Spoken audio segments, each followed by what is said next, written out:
Hello everybody, this is Kevin Jones coming to you from Los Angeles, California, and I am the curator of the Fashion Institute, the FITA Museum at the Fashion Institute of Design and Merchandising, and I want to welcome you all today to another episode of Collection Conversations. Oh, and there's the person I'm going to be talking to today, so hold on one second.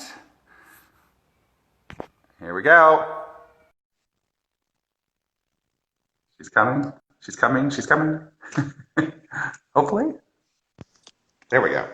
Hi, Leigh. Hi, Kevin. I'm just saying welcome to all of our viewers today. Thank you for being with both Leigh Wishner and myself.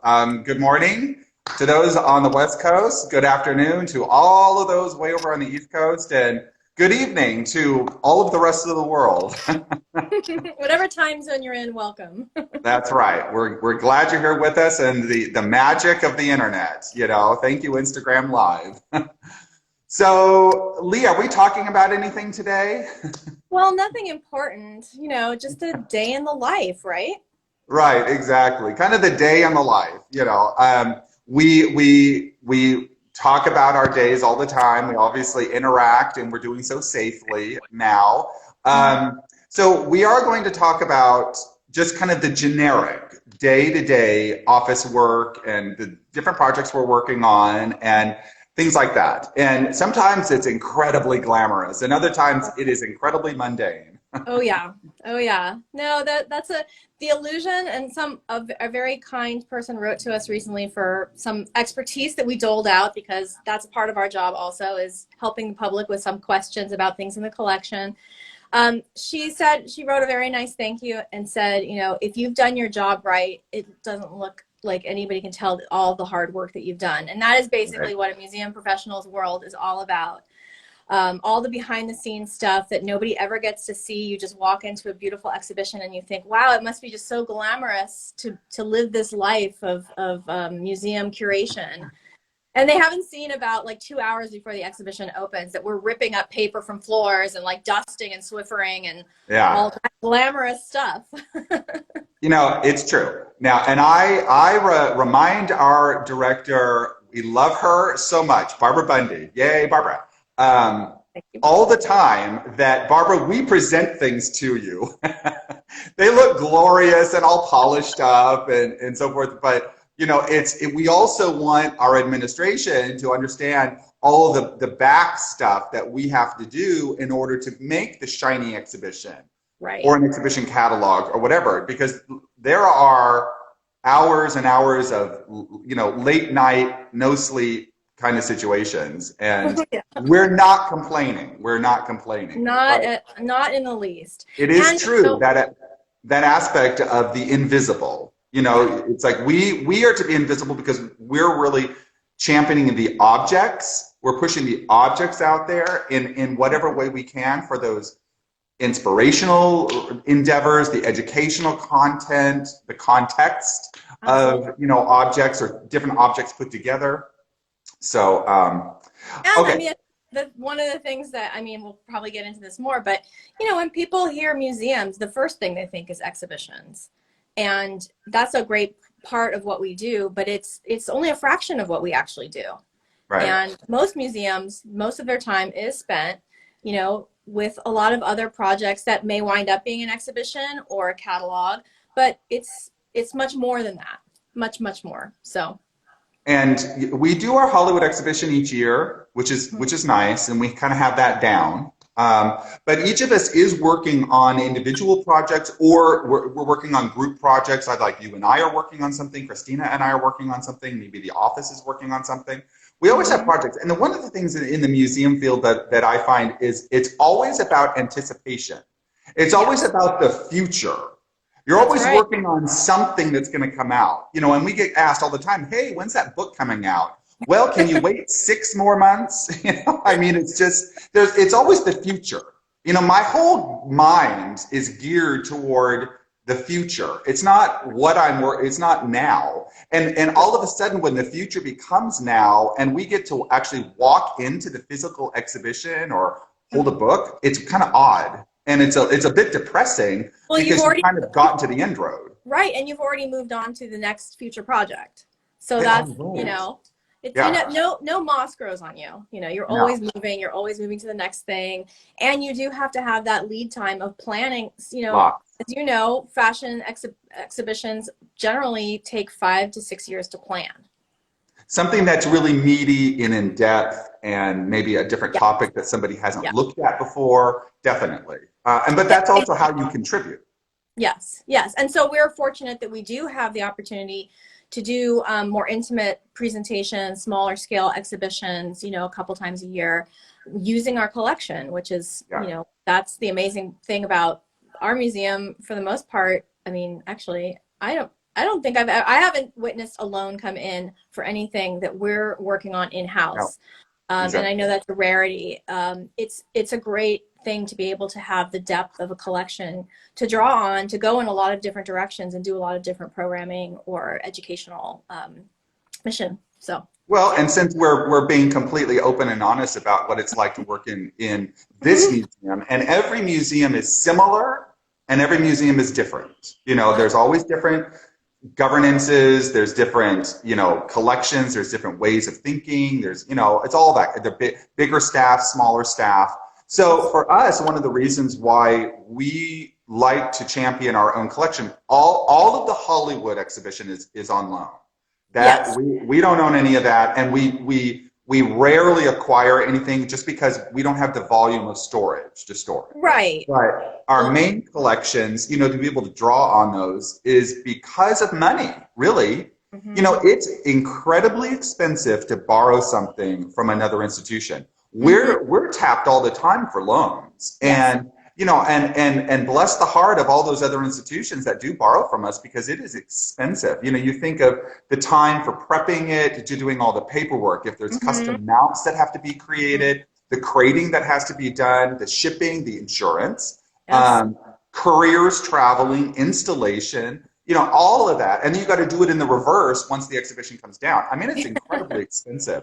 So when somebody borrows something from us, they really want it. It's really needed for whatever story they're talking about. But on the back end for us, we don't have the funds and the luxury to borrow from people. Right. So we think of our exhibitions, our installations, as always acquisition exhibitions. We want to show off maybe new things that we've acquired. Absolutely. Well, and then your skill set is, instead of finding the thing in a museum collection to borrow, you're going to spend that time trying to find that type of object to incorporate into our collection. And that takes a lot of work and effort on the curator's part, and it's not universal to curators.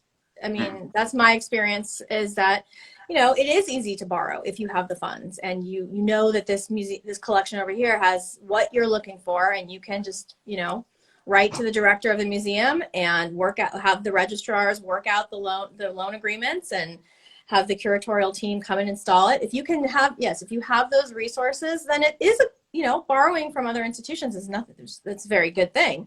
But if you have limited funds, why not spend that money, that hard-earned money, on actually adding something to your collection? So that is one thing. I know we're getting into a day in the life of curator and registrar, and I know that in a day in the life of Kevin Jones, there's a lot of scouring and searching for the things that are the most relevant to the collection and needed in the collection. So I just spoiled your no, not at all. And the thing is, there's actually so much more even beyond that, because the looking and the contacting colleagues or having dealers contact you, you know, it's great. That's fun. That's really fun. And then when you find something, you're like, oh my God, this is what we need. But then, you know, unless something is donated to us, and that's a crapshoot. You know, I don't know when somebody's going to call us up randomly and say, hey, I've got such and such. Would you be interested in it? Most of the time it's thank you. We love you for contacting us. But, you know, we don't need, you know, another wedding gown or a prom dress. In fact, we're going to talk about a wedding gown today that we did accept. But at the same time, if it's something that we have to buy, how much does it cost? You know, where does the money come from? we don't have a set budget. Like every year, I get to spend $10 billion acquiring things for our collection. I know I'm kind of bursting a bubble here, but we don't. Our acquisition money comes from a lot of hard work. It comes from tours of our exhibitions. Our exhibitions are always open free. Our galleries are open free to the public. You can come during our business hours, which are Tuesday through Saturday, 10 a.m. to 5 p.m. Not currently, people. But not currently. We are closed right now. Don't start flooding us. But if we do, if somebody wants a private tour, we charge them for the private tour. They get the curator, they get the registrar, they get whoever. And they get all sorts of background, interesting information that's not just available for those coming to look at the objects. Right. And we do behind the scenes tours of our storage as well. We will tailor it. Let's say the Beadwork Society is coming, or the Hat Society is coming, or the fan loving group, and then we'll tailor a behind the scenes tour for exactly what these individuals would like to look at, and we pull out all sorts of really fun things and we talk about them. Yes. However, this whole year has been a big wash for fundraising, as almost everybody on the planet knows. So we have not had the funds come in that we normally can kind of count on. And we have our beloved Fashion Council. Thank you, Mima Ransom. Thank you for all of our members. Our chair and leader. And they do so much for fundraising for us. But once again, it's not happening. Actually, had it been a normal year, tomorrow, Saturday, would have been our annual luncheon and lecture down on our Orange County campus with our Fashion Council. And it's so much fun. We have great lectures. We have an installation in our OC campus gallery. And we raise money for the museum that way and have fun at the same time. But that's just not happening. I know. And we're hopeful that next year we can get back on track to doing some of the fun events that we have with the Fashion Council. And we are always inviting everybody to attend, whether you're a Fashion Council member or not, but you can join us and support us in that way. And I'm sure that next year we have hope that we're going to get back to our regularly scheduled fundraising. It's just, yes, it's all around a very difficult time for the museum field. But the work must go on. And for those of us lucky to still have our jobs, which very, very grateful and fortunate for in these times, I never take it for granted. There's tons of work to be done. Always. Right. And so, you think it's all about the glamour, but I'm here to tell you that I spend almost half my day in correspondence, just like the rest of the world, writing emails. There, glamorous museum professional life. Okay, first of all, before we start getting into more the technical aspects of what we do, I just want to introduce everybody.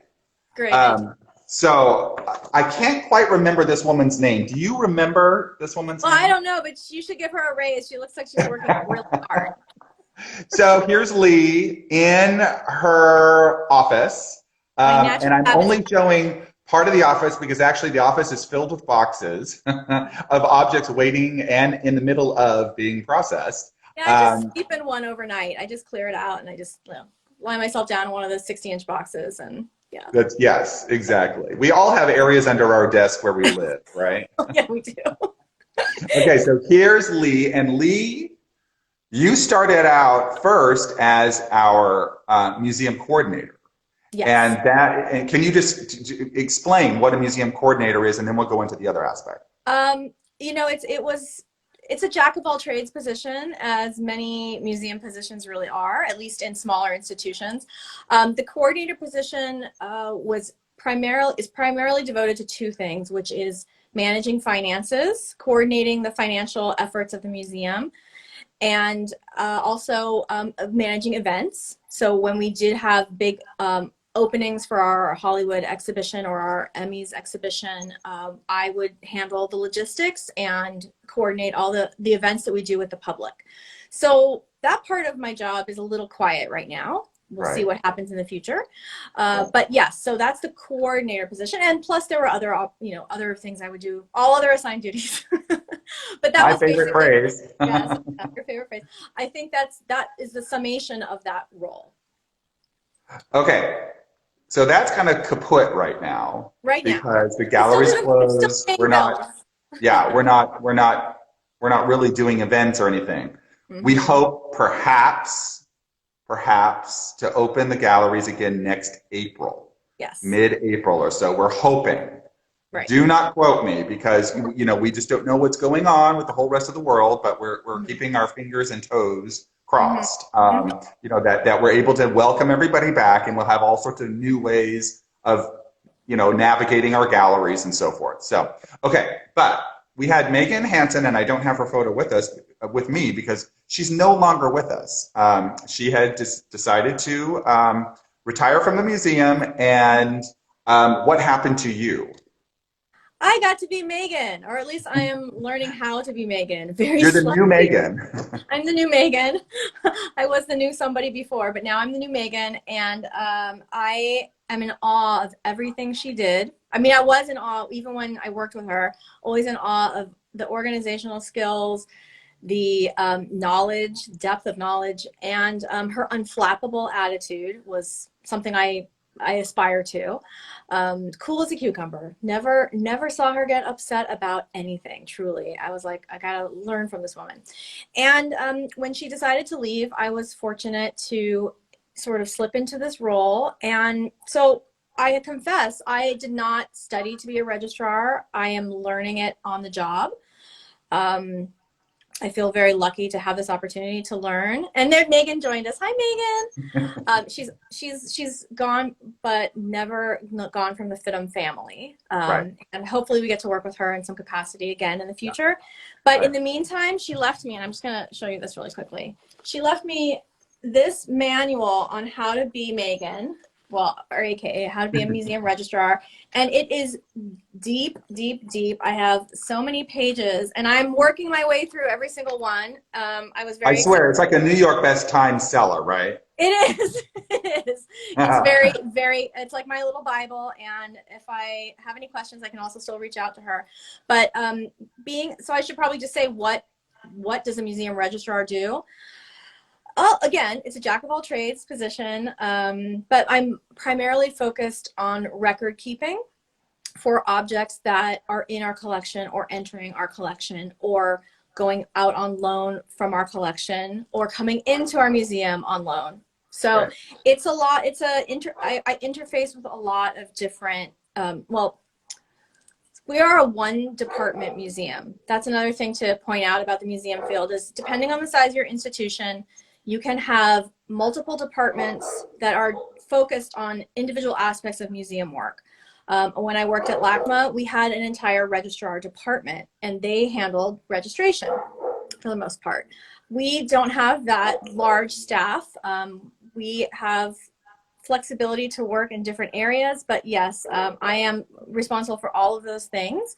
And it is daunting, but I'm learning it, and I did have some experience when I worked at LACMA registering some collections that came in that were large in size, and the registrar's department was perhaps a little overwhelmed with other projects. They were servicing an entire museum that had multiple curatorial departments. Right. And so I did have some experience. I learned a great deal from a woman we both knew at LACMA, who's not working at LACMA anymore, but Jennifer Yates. I'm just going to give her a shout out because... Oh, and she just emailed me too. Oh, did she? Yeah, it was so great. I couldn't believe we were talking about her. And she I learned so much from her. I love Jennifer. Really was very generous with her time in teaching me all of the ins and outs of actual condition reporting. And so condition reporting is something that is part of my work as well. When something comes into the museum, you have to establish a baseline for its condition. So you spend time looking at objects and noticing all of their little flaws and documenting it so that you can tell in the future if the condition has changed. And right. That's especially important if you are, for example, sending something out on loan to a museum. You must document its condition when it leaves. You must have the other end, they document the condition when it arrives at the institution. You document it on the way out, and you document it on the way back into the museum. So it's a lot of making sure that if you can identify problems with objects that you need to take care of immediately, or just, it's record keeping. Once an object is approved for whatever project, whether it's on exhibition at our place, it's going somewhere else, the first line of defense is the registrar. I mean, Right. it's you are the person who gets all of the wheels into motion Right. to make happen what needs to happen. And Yes.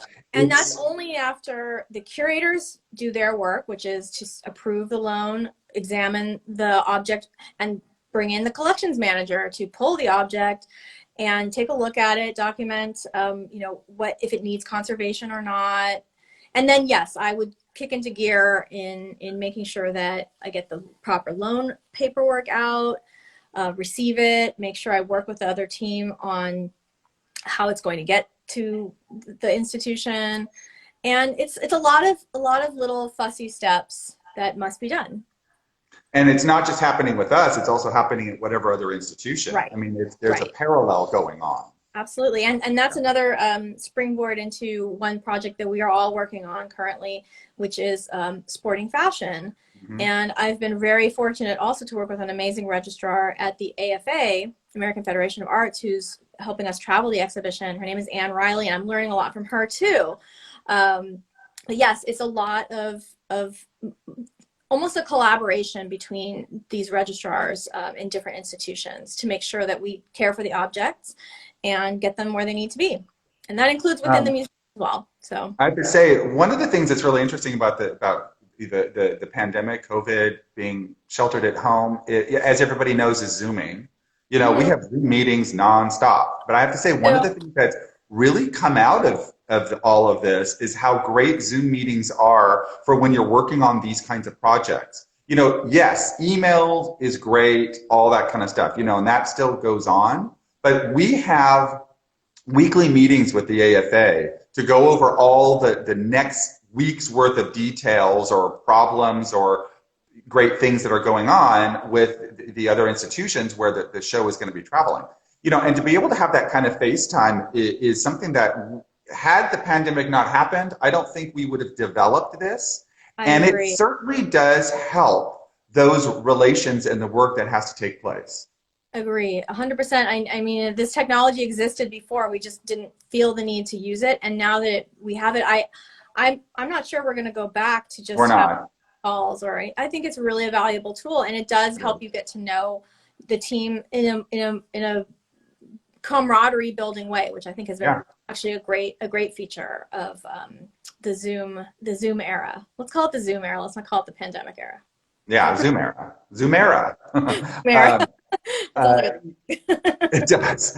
And also it's, that's one of the things that is really important, is to get to know your colleagues at other institutions. And of course, a lot of times that happens when you travel to an institution, or if you go to a conference, where you get to network with people. And since that hasn't been able to happen, to be able to Zoom and get to know people, because there's something about email correspondence, figuring something out very detailed with the show, and then you get to the institution and you literally don't know anybody. Yeah. It might be the first time you've visited there. You've got to get to know their working relationships, their working techniques.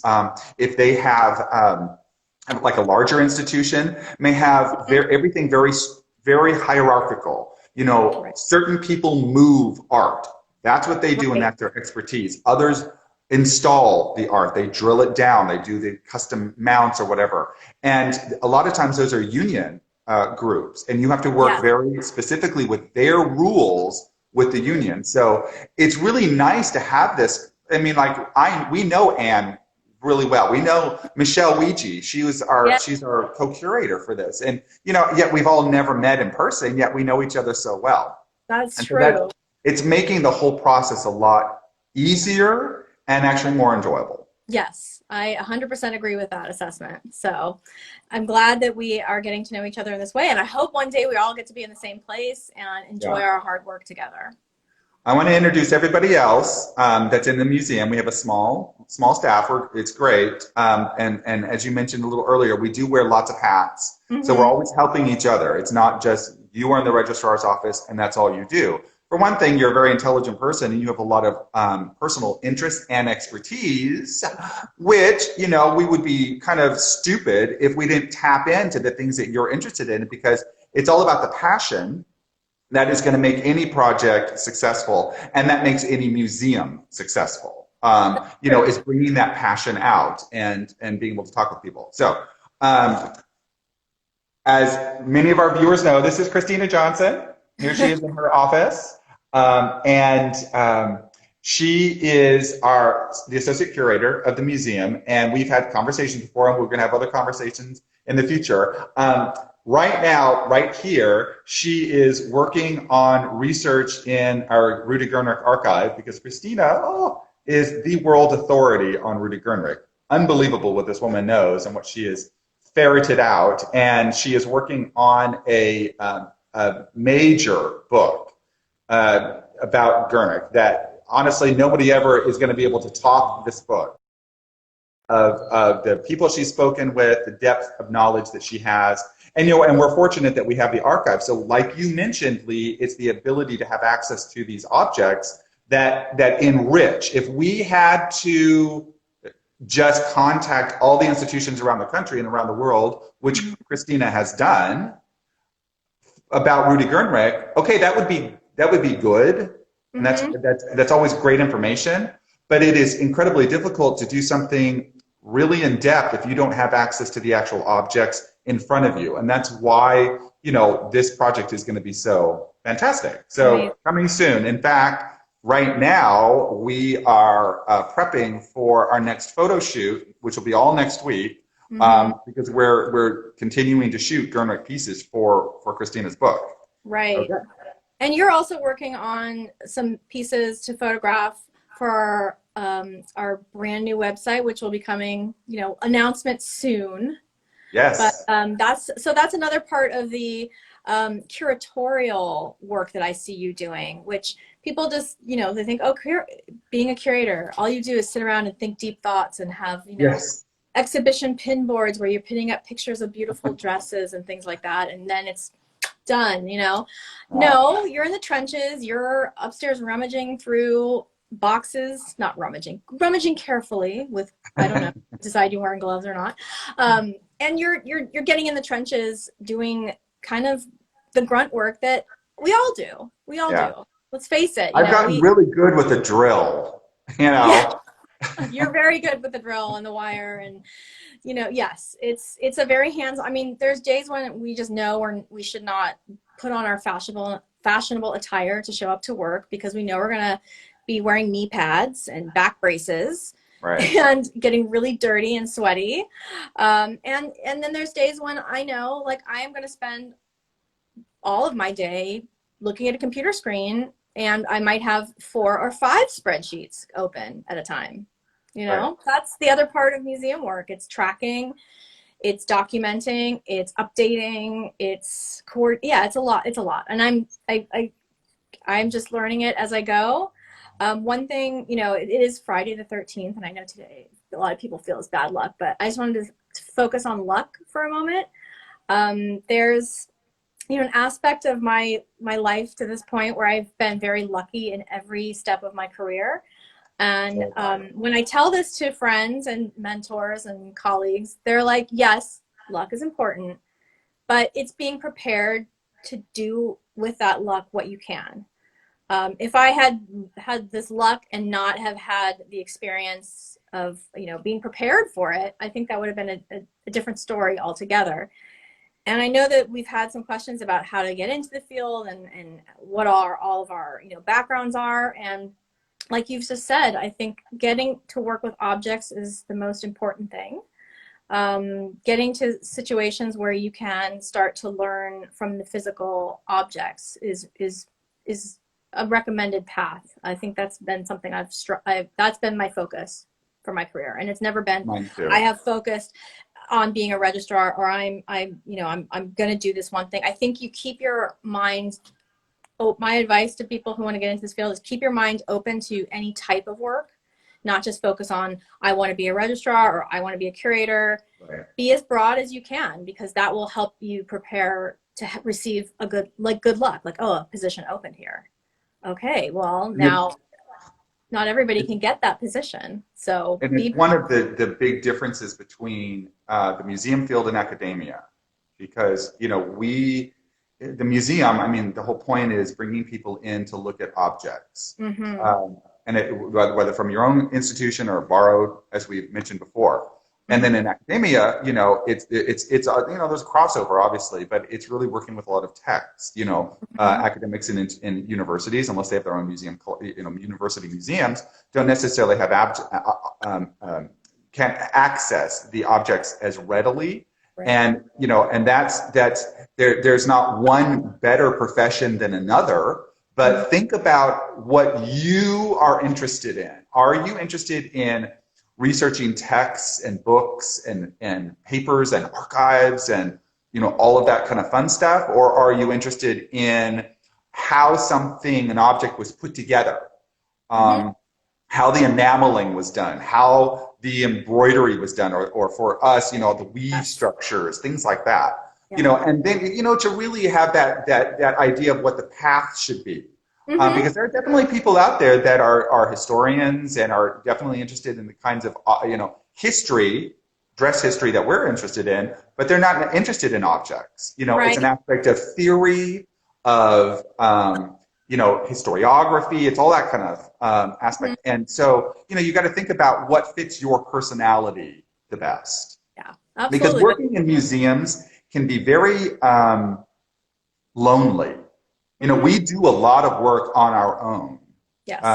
Yes, we have camaraderie, but we do a lot of work on our own. I mean, you got to do the work to have the work to do the work, and it's not always dressing worth gowns or whatever. There's a lot of singular.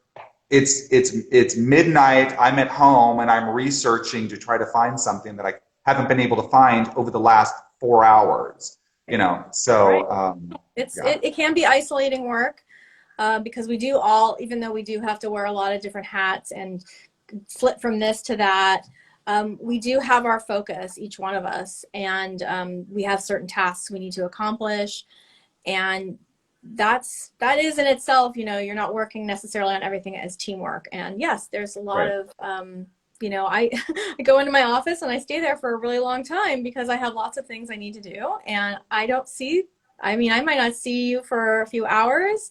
I might not see, especially now in these times when we're not really popping into each other's offices very often. I might not see Joanna, my colleague Joanna. I might not see her for a whole day, even though I know we're both, not that far apart.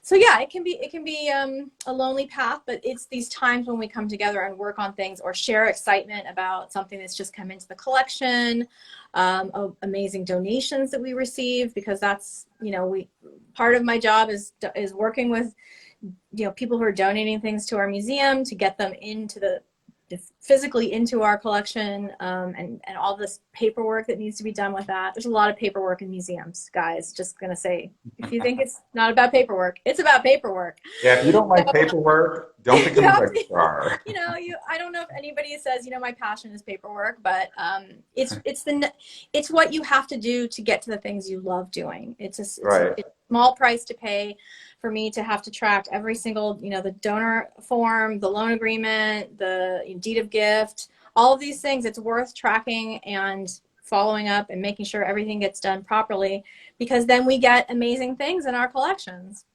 And it's also working on policies for how we do our process. That's why Megan created that incredible binder, and the binder always has to be updated. There are always new policies, procedures, ways of doing things within the museum field that one has to keep up with. The registrar's listserv is great for being able to tap into other colleagues at other institutions that don't necessarily have anything to do with garments, but it's that whole synergy world that has to work together. Yeah, and it's learning databases and technology is a big factor in this position. I'm learning 2 different databases currently, and that's Past Perfect and Canto Cumulus. One is our collections database, and one is our digital asset management system. And it's a lot to crunch. So Leigh, how do you like Canto Cumulus? So Past Perfect. Past Perfect I'm getting the hang of. Canto cumulus is like a different level of complication that I've never encountered before I in my stay life. away. I stay away. I But stay away. someday I will understand it, and it will be second nature at some point to me. Right. And that day there will be champagne flowing when all of a sudden I'm like, oh yes, I know exactly how to find that image you're asking me to find. Right now, I'm like, oh, please don't ask me to find it. But I'm getting there, and it is about, you know, stretching yourself and learning new things and being up to a challenge. You know, I just have that personality that I'm a little nervous and a little daunted when I screw something up when I first try it. But you know what? I learn from it, and I try not to make that mistake again. And I keep building on what I learn. And I have a very wonderful team of people that I work with who are very supportive. And you know, that is the great part of it, is everybody is patient and understanding that I'm learning a whole new, you know, field essentially. Well, I want to introduce our other two colleagues as well. Here's Joanna. So this is Joanna Abajaudi, and she is at her desk on her phone, and that's where she does a lot of her living. She is our our museum associate, so she interfaces with students, our study collections, kind of everything that has to do with the museum within our buildings. Yeah. And she is also our social media manager. So all of the amazing at that. She is. All of the posts that you see on Instagram, Facebook, through our own website, through our blog, all that's the face right there. And she's really my partner in crime when it comes to working on our the two major exhibitions that we do a year, the all loan exhibitions that center on the film costume industry and the TV costume industry. And it's grueling work, grueling. I mean, think about if you're bringing in everything on loan, that's a lot of coordinating and moving parts. And then there's the physical aspect of installing it. And we are a team, and we do it all together. And we miss Megan because she was the third leg of our tripod. We always said. We were very. Now we're just leaning. Now we're like a two-legged something, and we'll see what happens. Right. But we always make it work. We always make it work. You know, and it's not just paperwork. It is organizing our federal work study students. Mm-hmm. Volunteers come in. We love our volunteers. Mm-hmm. We have our Donald and Joan Damas summer study grant. Yes. And which is a stipend. And then we also have our Sal and Lori Santamora study grant, which also is stipend. And those individuals tend to come to us from outside of our general area, whereas our work study students, our volunteers, are kind of local Los Angeles. So, you know, all of those individuals have to be organized, projects have to be planned for them. And that takes a lot of work for you, for all of us, to keep everything cycling with the museum. Because, you know, honestly, even with all the projects that we do, all the time we have that we dedicate, this is not a 9-to-5 job at all. You know, we can't get everything done. So we are so grateful to have the ability to have interns with us and volunteers who come in. So, but that takes work as well. You know, supervising and time. Supervising and planning, and trying to make sure that when we do get interns, you know, from a lot of interns from fashion studies programs, figuring out how to tailor their experience to line up with their coursework or their interests or their career goals. So, you know, we have MLIS students who want to work with our archives and our special collections. We have, you know, aspiring curators and people who want to get into exhibition design and work like that. And we always try to figure out how can we tailor these experiences to make sure that people get the experience that they need. And one thing we've been asked a lot is, how do we get into this field? How do I get into this field? And yes, it's a combination of you probably need a degree or two, perhaps, but one of the best ways to to find out if you want to be in a field is to volunteer or get an internship in that field and find out if you like it or not. Because I had a very valuable internship in graduate school, and I was like, I don't know. I'm not sure if I'm really into this anymore. I think I have different things I'm interested in now. And knowing what you don't like is as important as knowing what you do like. So, you know, trying to get people into this field is volunteer and internship. I mean, internships if you're in a program. It's a great way to find out what it's really about. And you get to know people. People get to know you. You get to test out your talents, and people get to observe your talents. And that's what's going to get you where you want to go. If everything works out, you know, because it is a small field, and there are ways of participating in a curatorial, registrarial, collections management, mount making, research associate kind of roles. There's ways of doing that without having to be at a brick and mortar institution. So I just want to, we're not going into depth today about how to actually get into this field, because there is no one way to get into this field. And if you watch our collection conversation number 6, Christina and I talk more about kind of the mechanics of how we got to where we are and what is really kind of necessary today. Because also, you know, qualifications change. So, you know, it's always a moving target. About how you get anywhere. But, you know, like for you, honestly, it was, you know, you're just naturally prepared. Your education, your natural interests, and your personality works towards this. But it was also just that happenstance. And sometimes there's no way to predict that whatsoever. You just happen to be in the right place at the right time. That is like the story of my life, actually. But like, I always say I'm so lucky. But yeah, I worked hard to find the luck. I mean, you have to just work hard.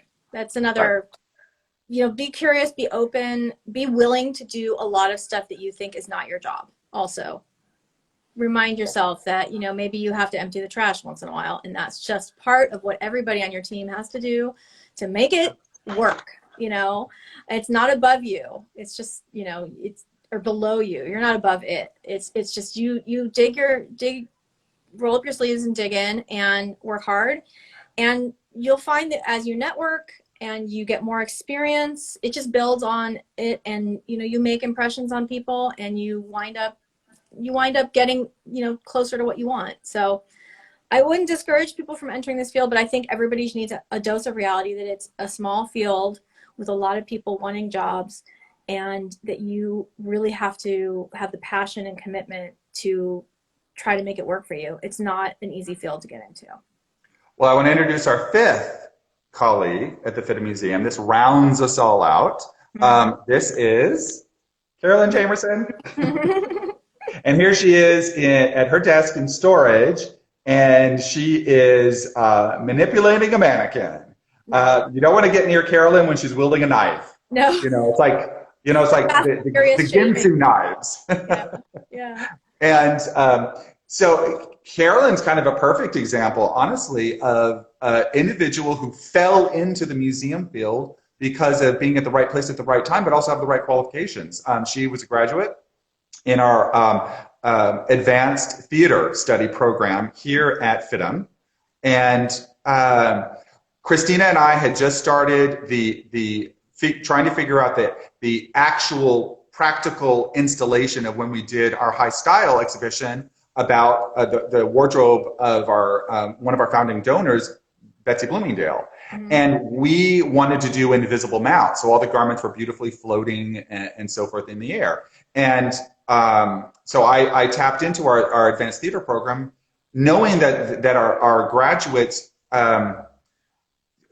manipulate cloth in interesting ways. They have to build interesting things, you know, around the body and all of that kind of stuff for the theater world. And I thought, you know, I bet somebody in that field is going to have a mind that is going to work their way around doing these invisible mounts. And so it was a contract position actually for a year. And that Carolyn has now been with us, I think it's 13 years. I think so. And, she never thought of the museum field as a career trajectory for herself, but she found out that she liked it. And also she's just incredibly naturally talented in doing this. She is our collections manager, so she takes care of, all the objects. I walk into storage and say, Carolyn, I need to see that black skirt. That black skirt. And she goes and gets the black skirt, right? But also she is our mount maker. So any of you who have come to our exhibitions and you've seen the garments floating there all by themselves, or, kind of what you were talking about, we're presenting something beautifully, and there's this incredible mount that is made for it, but you don't see the mount because it's just the objects there and you're oohing and awing about the object. Right. And then also, of course,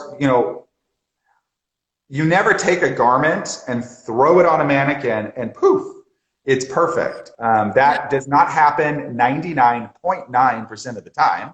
And, we dress, but Carolyn actually, what she's doing right here is she is building a body for a seated mannequin that will be part of the sporting fashion exhibition that will be traveling. So not only does this mannequin have to be very safe for the object when it is just there in the gallery, but also as it is packed in a crate and it's traveling, it's unpacked, it's installed, all of those steps that it takes. So, Carolyn has just learned a lot of things, but she's also developed a lot of techniques that, and we rely on her now just greatly in order to make our installations look beautiful. So, if you're not interested in being curator, you hate paperwork, so don't be a registrar, but you have those hands-on technical skills, you might want to go into the field of mount making, because yes, we're working with garments and accessories and things, but there are mount makers for painting, sculptures, decorative arts, furniture. I mean, you name it. Most of the time there needs to be a mount made for an object, and it's a highly technical, it's a special very precise. skill, definitely. So no, it's a lot of smoke and mirrors behind the scenes in the museum field, isn't it? It is, and we're happy when our public and our students come and they just get to enjoy and learn. Absolutely. Okay, so time's ticking away. Yes. I saw your post today. Pattern Play USA is Leigh Wishner, and if you're really interested in pattern textiles, become a friend of Leigh's. If you only like solid textiles, don't become a friend of Leigh. It's just that the relationship is never going to work out. If you would answer the question, "What's your favorite color?" and the answer is beige, then I am also not for you. But, right. Yeah, so I have a recent acquisition that I'm processing actually this week that I really wanted to share with you because it's a great story. This amazing, I mean truly amazing. This picture is not going to justify it. Suit by Christian Francis Roth was just donated to the museum by a personal friend of his, Wendy. And she has donated several pieces to us that she's cherished for all these years, partially because of these collection conversations that we've been having at the museum. I've struck up a conversation recently with the designer himself, which is like such a treat. I cannot tell you. I feel so lucky. I get to talk to him about all of the things that he has put into his work. And as this has developed and we're getting more of his pieces into the collection, I have been assigned a project. All other assigned duties. All are assigned duties, and I don't know if I really feel like doing it. Of course I do. I'm going to be doing a small scale exhibition in our history gallery in the next couple of years. We're working on our scheduling on Christian Francis Roth, and this is the type of thing that comes out of our public interfacing, making it known what we want in our collection and what our interests are. And I happen to just express this admiration for Christian and his work. And all of these amazing things are happening now. And we're working with him to make some significant acquisitions. And I get to process them all. So it's like a little bit of a satisfaction from that as well, is that when it comes into the museum, I get to photo document it and you know, describe it and catalog it and all of these things that get me to spend time with my objects. And that's the fun part of the registrar's work, is I get to spend time with the things, and that makes me really happy. You know, this is a great opportunity. I can't wait to see where it goes. So stay tuned for that. And in the new year, I have a feeling that Christian and I will be doing one of these conversations. So stay tuned for that. I but now hope so. you also have an exciting. Well, but I just want to say that, you know, it's amazing, you know, how sometimes you put something out there and what comes back. Yes. And that's for a career, and also just, you know, being open for projects. Because, you know, we were having a collection conversation. I personally love Christian Francis Roth clothes. I acquired one of the Rotholas. I was so excited when I found it. It was at a vintage show. And I think it still has its original tags on it. And then later, the fabulous Doris Raymond of The Way We Wore, I was in her private collection, and she happened to have two there. And I was like, oh my God, I love this, you know, the Rotholas, and it's just so clever. And the workmanship is unbelievable. It's amazing. And lo and behold, she goes and donates one of those to us. And that's what you were talking with her about and showing it. Exactly. Christian saw, and, you know, and then, you know, this little domino effect happens. Yeah. What's neat is that in the end, not only do we get to, you know, get to know people and have fun with that, but our students and the public are going to know more about this wonderful American designer and his incredible workmanship. And at the same time, it's going to enrich our museum collections for the future, because there are going to be other curators, there are going to be other registrars, and what we leave for them, as rich as it can be, is going to make what they can contribute all the better. So, you know, those building blocks. Absolutely, absolutely. But so yes, that's been really exciting. Yeah. There is a new project, and it's not my project, truly. Since you showed me yours, I'm going to show you mine. This is just a detail shot. I didn't want to give the whole thing away because we're working on it right now. In fact, we're going to be photographing this next week. It's not Rudy Grant. Oh, and we're going to be photographing this next week too. And we that have too. a busy week next week. Absolutely. Yeah, exactly. Very busy week. And this is a project that Christina's working on, and it's exciting. It's called 5-Minute Fashion, and Christina is putting together 5-minute videos. Eventually, this is going to be this is again one of those long range, it just never seems to have an end, and it will never have an end, of every designer in our museum collection, if possible, doing a 5-minute segment to build up like a video fashion encyclopedia. And this is Norma Kamali. It is a wedding gown that was just 1987, that was just donated to us. Extremely rare, because Norma Kamali did not do a lot of wedding gowns. This was actually custom. And so I can't wait for Christina to be able to introduce our fabulous donor of this Norma Kamali, along with her entire wardrobe of Norma Kamali, which is incredible. And we need to do a Norma Kamali installation as well at some point.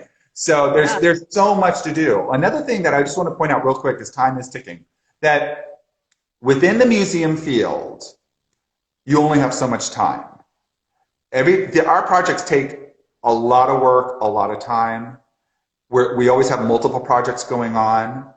You better really pick what you are most interested in, because you're going to be living with it for a while. And this is not just people at a brick and mortar museum. This is for anybody who is contemplating working on a research project. Right. And choose something that you're going to be passionate for 10 years, you know, and want to dive in deep, because that is how you are going to contribute in new ways to the field. Look at designers that don't have 25 monographs already published about them. You know, that's fine, that's great. but there's a lot more out there. And, you know, with a career, you might get maybe 2 major projects under your belt.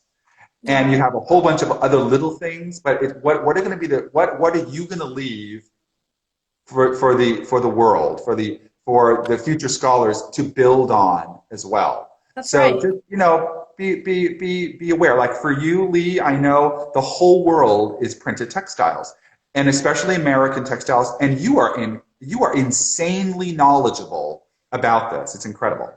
Well, but that's because I figured it out over many years. It took a long time to realize this is the thing. This is my thing.